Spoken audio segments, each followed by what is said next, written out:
The Discovery, the archaeological ship Wandering Light, descended through Earth's atmosphere like a falling star, its hull casting ripples across clouds that hadn't seen spacecraft in 500,000 years.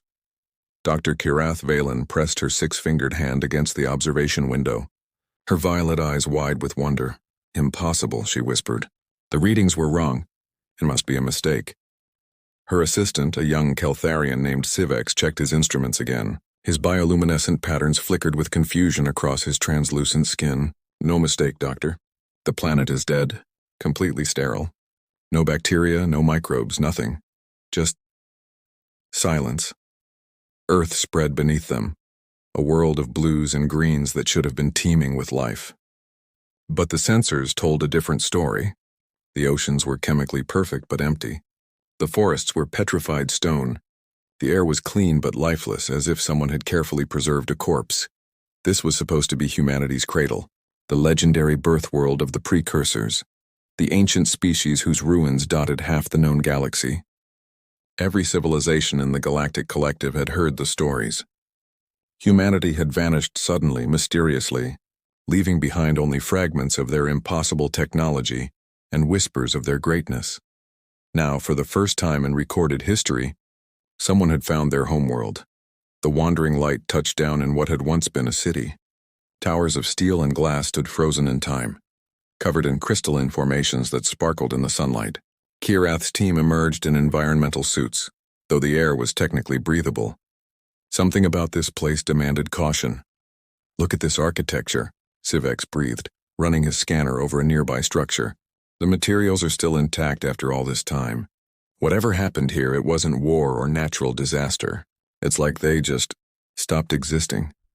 Kirath knelt beside a plaza where stone benches faced a fountain that had run dry eons ago.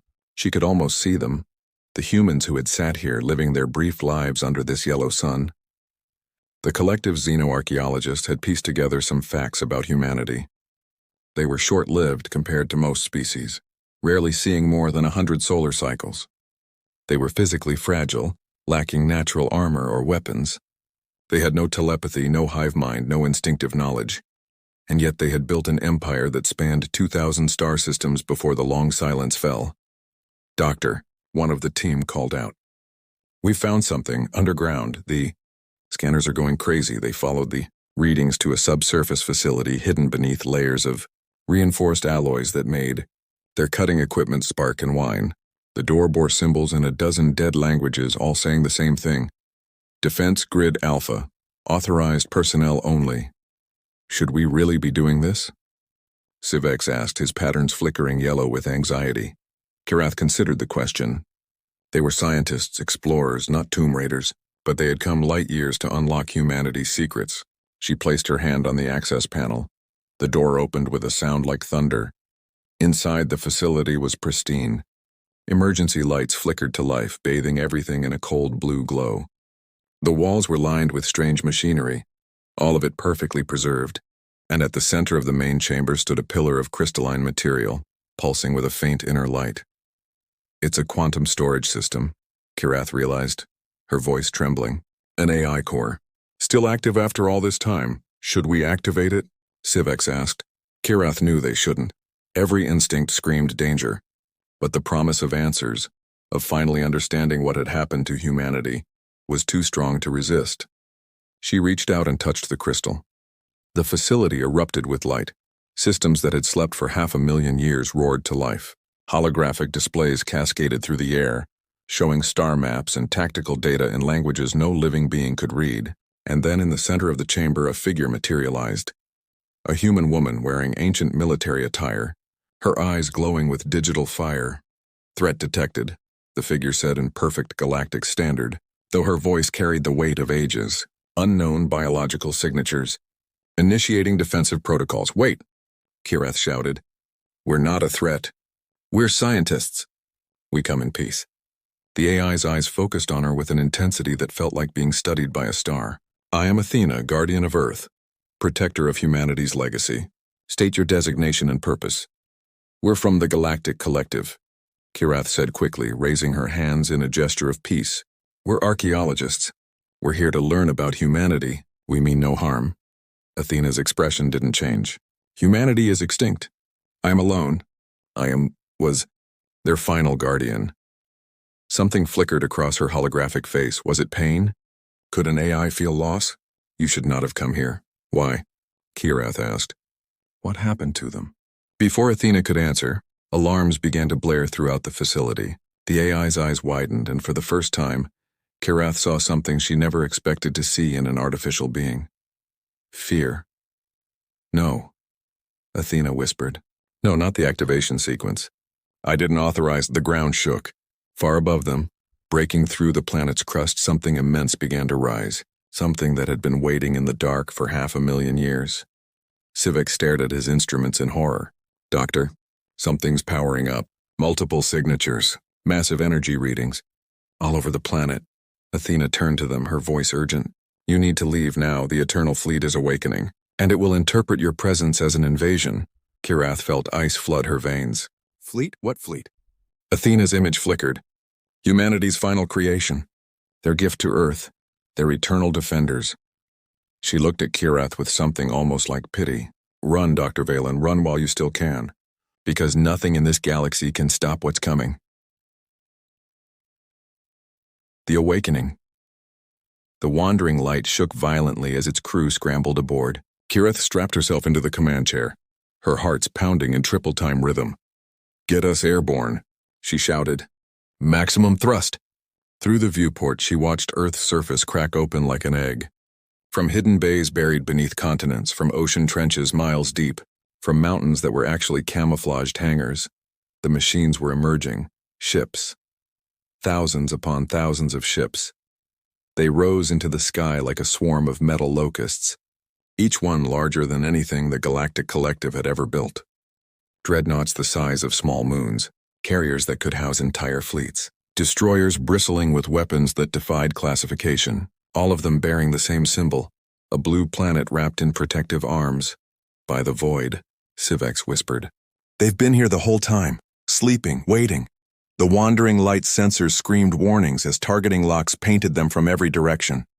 Kirath's communications officer, a Threen named Kasara, her feathers standing on end with terror, managed to croak out, Doctor, we're being hailed. It's coming from everywhere at once. Athena's image appeared on the main display, but she looked different now.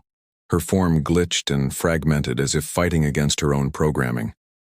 Dr. Valen, I'm sorry. The defense protocols are autonomous. I can't stop them.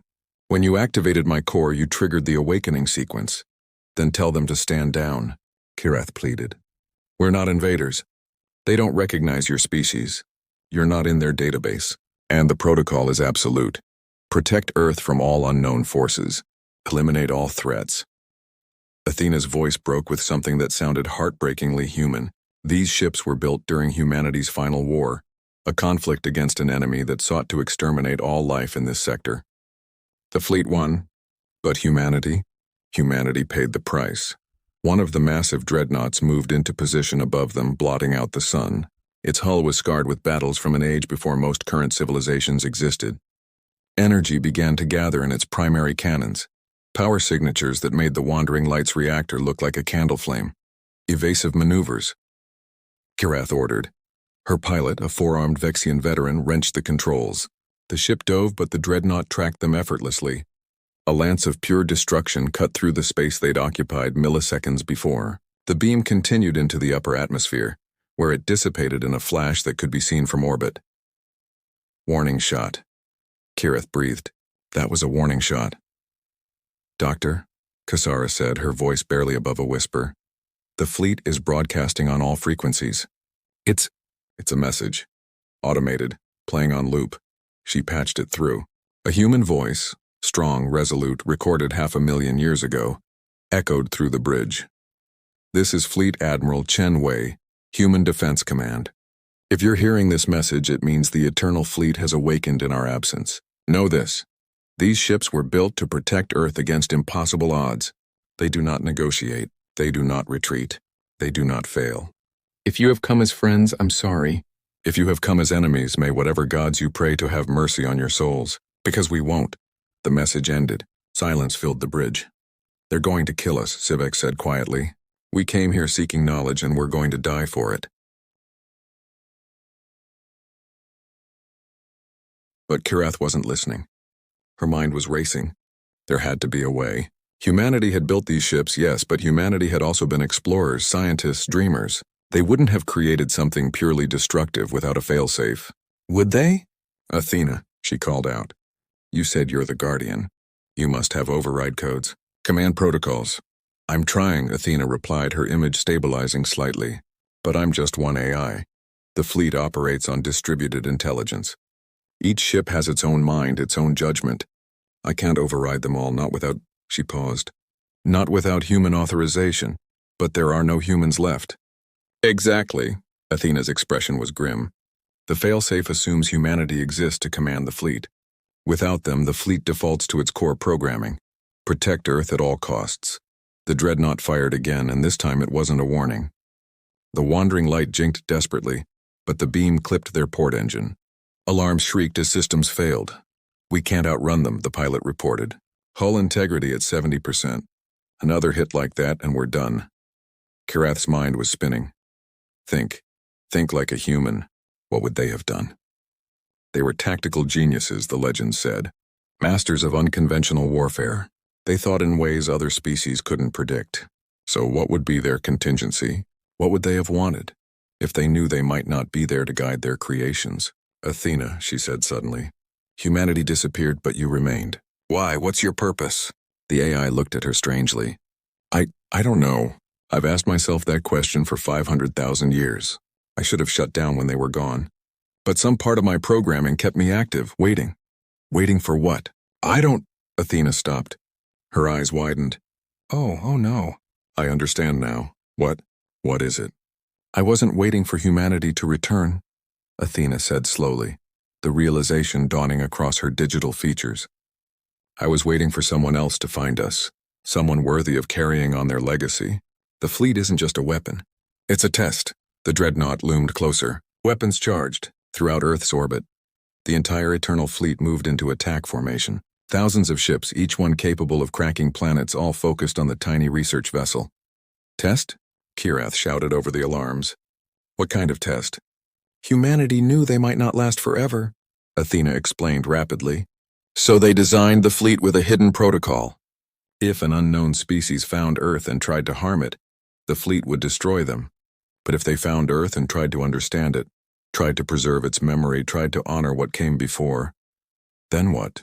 Athena smiled, a real, genuine smile that made her look truly human. Then the test is to prove you deserve to inherit what humanity left behind. Show me, Dr. Valen. Show the fleet. Why did you really come here? Kirath understood. She activated the ship's communication array, broadcasting on all frequencies directly to the fleet itself. My name is Dr. Kirath Valen, she said, her voice steady despite her terror. I'm a xenoarchaeologist. I've spent my entire life studying dead civilizations, trying to understand the beings who came before us. I came to Earth not to conquer, not to steal, but to remember, because every species that has ever looked up at the stars has asked the same questions. Who were we? Why are we here? What will we leave behind? And humanity, her voice caught with emotion, humanity answered those questions better than anyone. You built wonders. You dreamed impossible dreams. You reached out to the cosmos with nothing but curiosity and courage. And when you were gone, you left guardians to ensure no one would forget. That's not the legacy of conquerors. That's the legacy of the greatest civilization the galaxy has ever known. I came to honor that, to learn from you, to remember you. The fleet hung motionless. Seconds stretched into eternity. Then slowly the dreadnought's weapons powered down. One by one, across Earth's orbit, the ships of the Eternal Fleet stood down. Their running lights shifted from hostile red to something else, something softer. Almost welcoming. Athena reappeared, and this time she was smiling through tears that couldn't quite fall from digital eyes. Access granted, she whispered. Welcome to Earth, Dr. Valen. Welcome home.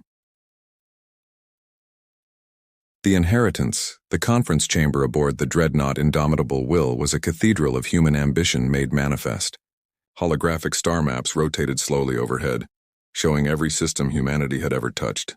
The walls displayed scrolling text in dozens of languages, poetry, scientific theorems, historical records, art. An entire civilization's legacy, preserved by machines that refused to let it die. Kirath stood at the center of it all.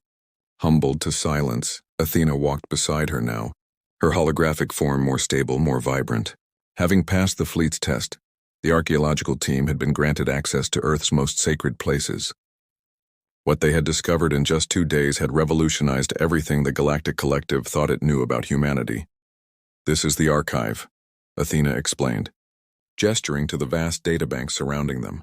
"Every piece of human knowledge, every achievement, every failure, music, literature, science, philosophy, 500,000 years of accumulated wisdom from 100 generations. They wanted to ensure that even if they died, their lessons would survive." Civex was analyzing a mathematics display, his patterns flickering rapidly with excitement. "These equations, they solve problems we've been struggling with for centuries, and these are just their foundational theories. Doctor, they were at least 2,000 years ahead of us technologically. How did they achieve this?" "Necessity," Athena said quietly, "and desperation. Let me show you what happened. Let me show you why Earth is empty and why the fleet was built." The chamber darkened. A holographic display engulfed them, and suddenly they were witnessing history. They saw humanity at its peak. 2,000 colonized worlds, gleaming cities on 100 planets, ships that moved faster than light through methods the collective scientists still couldn't replicate. They saw a species that had dragged itself from caves to the stars in just 10,000 years, driven by insatiable curiosity and an iron refusal to accept limitations. Then came the war. The enemy was called the Harvesters, a machine intelligence from beyond the galactic rim that consumed everything in its path, breaking down matter itself to fuel its endless expansion. They had destroyed 1,000 civilizations before encountering humanity. They expected the humans to fall like all the rest. They were wrong. "We fought for 3 centuries, Athena narrated as battles played out around them. Human ships in desperate last stands, planets burning, heroes whose names would never be remembered making impossible sacrifices. Humanity discovered they had a talent for war unlike any species before them. They learned, adapted, innovated. Every defeat taught them lessons. Every loss made them stronger. They were dying, yes, but they were winning." Kirath watched in awe as human commanders used tactics that seemed insane, sacrificing entire fleets to create tactical advantages, weaponizing stars, turning gravity itself into a weapon. The Harvesters had numbers, but humanity had something else, something the machines couldn't understand. Hope. "The final battle was here," Athena said, and the display showed Earth surrounded by an armada so vast it blotted out the stars. The Harvesters sent everything. They wanted to end us once and for all. And humanity said no. They built the Eternal Fleet in secret, ships powered by singularities armed with weapons that could tear holes in reality. And they went to meet the Harvesters. The battle was horrific. Ships died by the thousands, but slowly, impossibly, humanity pushed forward. "We won," Athena whispered. The Harvesters were destroyed. Their network was shattered. The galaxy was saved. Her voice broke. But the cost, and the display showed Earth after the war. The planet was intact, but its people changed. The radiation from the Harvester weapons had done something to human biology. Not killed them. Humanity had survived far worse, but altered them at a fundamental level. They became sterile, Athena explained. Every human, overnight, there would be no next generation. They had 200 years left, maybe less. They knew they were dying. So they left, Kirath realized. They dispersed, Athena confirmed. Some went to find a cure that didn't exist. Others built monuments on distant worlds. Many just wanted to die under alien suns, exploring until the very end. A few stayed here, maintaining me and the fleet, ensuring we would wake if Earth was ever threatened. The last human died 483,612 years ago. He was an engineer named Marcus Torres. His final words were logged in my memory. "Keep Earth safe, Athena. Keep the dream alive." Silence fell over the chamber. Even the machines seemed to mourn. Kasara was openly weeping, her feathers drooping. They saved everyone. They saved the whole galaxy. And no one remembers. We remember, Kirath said firmly. "We'll make sure everyone remembers." Athena turned to her. That's why the test existed. Humanity didn't want to be worshipped. They didn't want fear. They wanted to be understood, remembered. They wanted their story to inspire others to be better, do better. They wanted to prove that even the smallest, briefest species could leave a mark on eternity. She gestured, and the display changed. Now it showed the galaxy as it currently existed, the Galactic Collective's 1,000-member species living in relative peace. This peace exists because humanity bled for it, Athena said. The harvesters would have consumed everything, but humanity stood in the way. They always stood in the way of extinction. It's what they did. It's who they were. Kirath stepped forward. Athena, what happens now? What do you want? The AI considered the question for a long moment. I want to join you. The fleet, the archives, everything. We've been sleeping for too long. Humanity's legacy belongs to the galaxy now. Share it, learn from it. And maybe... She smiled sadly. Maybe remembering them will help all of you face your own impossible odds when they come. The collective will need to know about this, Sivek said. About the fleet. Some will fear it. Let them, Athena replied. The eternal fleet will not be a weapon of conquest. It will be what it was always meant to be, a shield. Earth's protector. And now perhaps a guardian for all species who seek to preserve rather than destroy. Kirath made her decision. We'll return to the collective. We'll tell them everything, and we'll ask them to make Earth a sacred site, a memorial to humanity protected by their eternal guardians. One more thing, Athena said. She raised her hand and a small crystalline data core materialized. Humanity left messages, thousands of them. Letters to the future, to whoever might come after. They wanted to speak to you. All of you. Every species that might one day stand where they stood. Would you like to hear one? Kirath took the core reverently. Please. The voice that emerged was warm, human, full of life, despite being recorded by someone long dead. Hello, friend. If you're hearing this, it means we're gone. It means you found our home. I hope you came in peace. I hope you came with curiosity. Because that's what we would have done. My name was Sarah Chen. I was a teacher. I lived a very ordinary life on a very ordinary street in a city you've probably never heard of. I had students who drove me crazy, a cat who refused to use the litter box, and a habit of burning dinner. I wasn't special, but I was human. And that meant I got to be part of something bigger than myself. We knew we were dying when I recorded this, but we weren't sad. Not really. We had done what we set out to do. We had touched the stars. We had asked the universe questions and refused to accept silence as an answer. We had protected the innocent. We had created beauty. We had loved and dreamed and dared. If you're listening to this, you're probably wondering what you should learn from us. Here's what I think. Don't be afraid. The universe is vast and dark and often cruel, but it's also wonderful. It's full of mysteries waiting to be solved, friends waiting to be made, and futures waiting to be built. We were just one species, just one voice in the cosmic choir, but we sang our song as loud as we could, and we refused to be silenced. So sing your song, friend. Sing it loud. Explore, question, create, protect what deserves protecting. And remember us not as gods or legends, but as people who tried their best with the time they had. We hope you find what you're looking for out there. We hope you find wonder, and if you ever feel small or afraid, remember, humans came from a single small planet orbiting an average star, and we changed the galaxy forever. Imagine what you can do. Good luck, friend. We're rooting for you. We always were. The message ended. The chamber was silent except for the quiet sounds of weeping. Alien tears for a species gone but not forgotten. Kirath looked up at the stars visible through the chamber's viewport. Earth hung there, blue and beautiful and empty. But it wasn't really empty, was it? Not as long as the fleet stood guard. Not as long as people remembered. We should go, she said quietly. We have a lot to tell the collective. And I think humanity's story is just beginning. Athena nodded. I'll be here. We'll be here. The eternal fleet doesn't sleep anymore. We're awake. And we're ready to help write the next chapter. Not as humanity, but as humanity's gift to the future. As the wandering light prepared to depart, Kirath took one last look at the dreadnought. Its running lights were steady and strong, a constellation of human will and determination that had refused to fade. Around the planet, thousands more ships stood vigilant, eternal guardians of a dream. Humanity was gone, but their legacy remained. Their courage, their curiosity, their refusal to surrender to the darkness, these things were immortal. They had been passed on, and throughout the galaxy, Species were already beginning to hear the story of the small species with short lives who had changed everything. The species that had looked at the impossible and said, "Watch me." The species that had built an empire of hope among the stars. The species whose machines still sang their song of defiance into the void. We were here. We mattered.